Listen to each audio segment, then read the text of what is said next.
தமிழக வெற்றி கழகத்தின் தலைவரும் புகழ்பெற்ற நடிகருமான விஜய் தனது கட்சியை அடுத்த கட்டத்திற்கு எடுத்துச் செல்ல தீவிரமாக செயல்பட்டு வருகிறார்.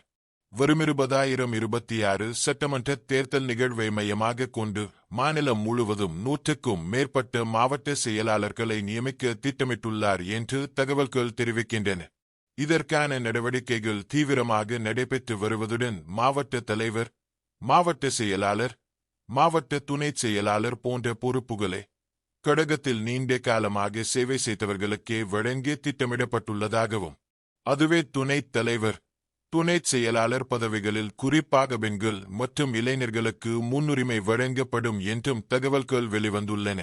மேலும் எதிர்வரும் தேர்தலுக்காகவில் தனது தனி வியூக குழுவை அமைத்து பலத்த யோசனைகளை வகுத்து வருகிறார்.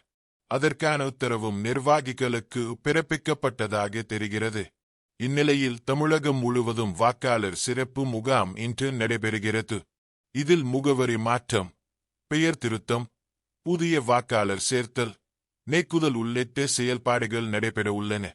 திருவாரூர் மாவட்டத்தில் மன்னார்குடி பகுதியில் உள்ள திருப்பாலக்குடி உள்ளிட்ட கிராமங்களில் தமிழக வெற்றிக் கழக உறுப்பினர்கள் ஒலிபெருக்கி மூலம் பொதுமக்களை வாக்காளர் முகாமில் கலந்து கொள்ள வலியுறுத்தியுள்ளனர். ஆட்டோவில் சென்று பிரச்சாரம் செய்ததுடன் துண்டு பிரசுரங்கள் வழங்கி மறைமுகமாக தங்களின் ஆதரவை கோரியதாக கூறப்படுகிறது.